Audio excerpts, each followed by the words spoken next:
स्वागत है आपका हमारे चैनल मूवी रिव्यू पर। आज हम आपको अक्षय कुमार की नई आई मूवी केसरी द चैप्टर 2 के बारे में बात करेंगे। तो चलिए शुरू करते हैं हमारी आज की वीडियो। सबसे पहले अगर आप थिएटर में जाने का सोच रहे हैं तो मैं सबसे पहले आपको कहूँगा कि इस टॉपिक पर बनी इतनी शानदार मूवी को आपको थिएटर में जाने का देखना मिस नहीं करना चाहिए, क्योंकि एक अच्छे टॉपिक पर, इतने ज़बरदस्त तगड़े टॉपिक पर जो अक्षय सर की एक्टिंग है उसमें कोई भी दो राय नहीं। इतनी अच्छी उन्होंने एक्टिंग की है, उनका कोई जवाब नहीं। काफ़ी अच्छी तरह से इस मूवी को उन्होंने प्रेजेंट किया है और जिस टॉपिक पर ये बनी है मूवी सब लाजवाब। मैं कहता हूँ कि इस टॉपिक पर कई बार मूवी बननी ही चाहिए और हमें पता चलना चाहिए कि क्या हुआ था और किस तरह से कुछ चीज़ों को हमें प्रेजेंट किया गया है।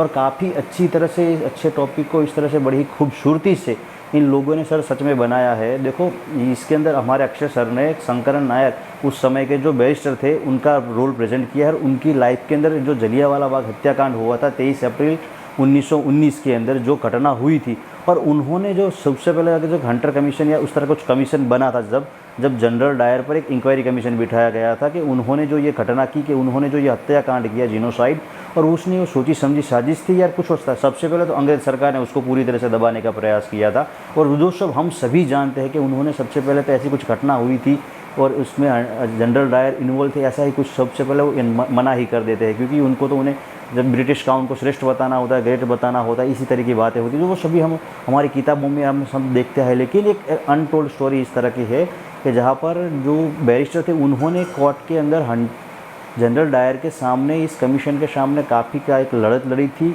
और लड़के के सामने देखो, ये हम जानते हैं कि ब्रिटिश राज के सामने काफ़ी लोगों ने संघर्ष किया है हमारी आज़ादी के लिए और सब के लिए, और उनके जो संघर्ष, उनके जो तो उसकी देखो हम कुछ ही शब्दों में उनकी व्याख्या नहीं दे सकते कि उनके संघर्ष के बारे में, और जो आज़ादी के लिए जितने भी महापुरुष हुए हैं। और देखो, लेकिन जिस तरह से उन अक्षय सर ने इसकी टॉपिक पर इस तरह से जो बैरिस्टर थे उनका जो कैरेक्टर किया है, और इसी जो जलियांवाला बाग हत्याकांड हुआ था उसी पर उन्होंने काफ़ी अच्छे टॉपिक पर बनाया। देखो कुछ फैक्ट्स, देखो काफ़ी अच्छी मूवी है। इस टॉपिक पर बनी मूवी को आपको ज़रूर देखना चाहिए। मैंने तो ये मूवी देखी, मुझे काफ़ी अच्छी लगी है और इस तरह की मूवी आपको देखनी ही चाहिए, मैं तो कहता हूँ। हमारी चैनल को लाइक, शेयर और सब्सक्राइब कर लीजिए। Till then bye.